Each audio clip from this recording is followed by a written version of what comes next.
Nah, baik, kita akan membahas short selling. Apa itu short selling?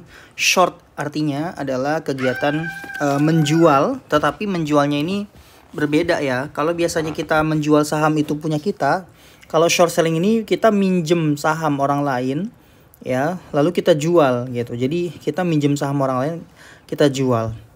Nah, dengan tujuan apa sih sebenarnya short selling itu ada? Tujuannya misalkan kita minjem saham ya, satu saham harganya 100 gitu. Nah, satu saham harganya 100 kita pinjem kan. Ini satu saham, kita pinjem satu saham aja contoh biar gampang ya. Nah, lalu kemudian kita berharap di kemudian hari saham itu akan turun harganya jadi 80 gitu. Nah, satu saham kita jual berarti kita dapat berapa? Dapat 100 kan? Dapat uang 100 gitu ya, dapat 100. Nah, di kemudian hari harga saham itu turun, satunya sama dengan 80. Maka kemudian kita beli sahamnya seharga 80, kita kembalikan saham itu kepada yang punya ya. Nah, di sini kan kita ada perbedaan nih ya kan. Tadinya kita jual 100 lalu kemudian kita beli 80, maka keuntungan kita adalah 20. Nah, short selling ini dianggap sebagai sesuatu yang buruk gitu ya. Kenapa? Karena ada beberapa beberapa hal yang menganggap short selling ini sesuatu yang tidak baik. Nah, kita lihat beberapa alasannya. Yang pertama adalah adanya kebingungan antara berita buruk dan pembawa berita baik gitu. Maksudnya gimana sih? Investor itu atau publik seringkali menyalahkan short selling seolah-olah mereka menyebabkan turunnya harga saham.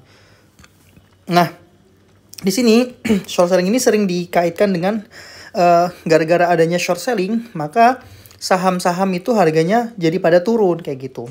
Nah, jadi contoh atau dampaknya, misalnya saat harga saham jatuh, short seller sering dianggap biang keladinya, padahal mereka hanya mengantisipasi penurunan harga. Jadi biasanya short seller ini sudah tahu nih kira-kira mana saham yang overprice ya. 100 di sini, ini bisa jadi adalah harga yang overprice. Apa itu harga overprice? Ini harganya kemahalan nih. Ya, yang kemudian harga yang asli adalah 80. Gitu. Jadi biasanya mereka sudah mengantisipasi harga yang asli itu 80, tapi market menghargai pada saat itu 100 gitu. Maka disebut sebagai overprice. Nah, padahal mereka tuh hanya mengantisipasi gitu ya. Short seller ini hanya mengantisipasi sahamnya akan turun di kemudian hari. Kenapa? Karena dia tahu nih harga kemahalan nih. Ya besok-besok orang pas nyadar akan tahu harga yang asli yaitu 80. Yang kedua, nah fungsi short seller ini sebenarnya dia memberi kesempatan bagi investor yang percaya bahwa suatu saham overvalue untuk bertindak sesuai dengan analisis mereka dan profit jika prediksi benar.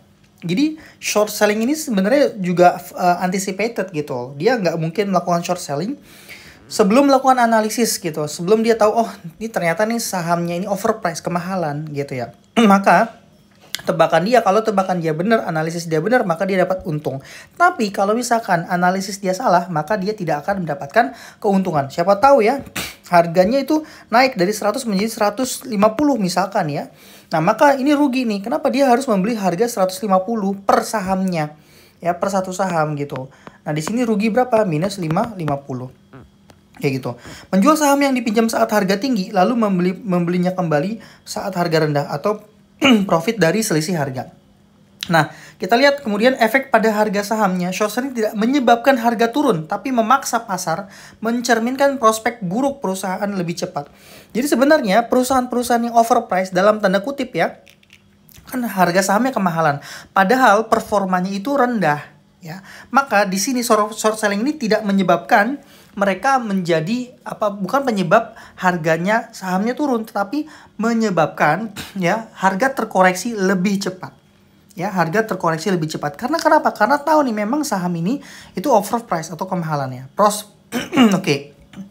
Nah, proses memaksa pasar mencerminkan prospek yang buruk terhadap perusahaan atau proses menemukan harga yang tepat ya lebih cepat untuk perusahaan yang buruk ya itu disebut sebagai price discovery, di mana harga mencerminkan informasi pasar secara penuh, baik positif maupun negatif, gitu ya. Nah, di sini tentu short selling bisa disalahgunakan gitu ya. Contohnya kalau misalkan tahu informasi dalam gitu ya, yang mengambil posisi besar untuk mempengaruhi harga atau menciptakan kepanikan.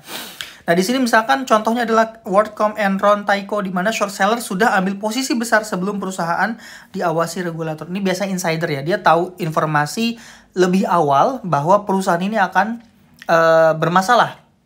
Lalu kemudian dia jual sahamnya dia, lalu kemudian perusahaan ini kena masalah dan harga sahamnya jatuh ya, lalu kemudian dikembalikan. Maka posisi short seller ini ya, ini dalam tahapan penyalahgunaan gitu ya. Karena dia menggunakan informasi orang dalam nih untuk mengambil keuntungan.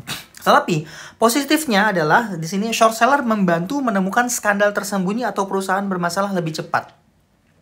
Short selling mempercepat terbukanya masalah di perusahaan yang bermasalah. Jadi dengan adanya short selling, orang jadi terbukanya skandal itu jadi lebih cepat. Kenapa? Oh, orang tahu nih ternyata memang perusahaan ini bermasalah kayak gitu. Makanya orang melakukan short seller kayak gitu. Terima kasih.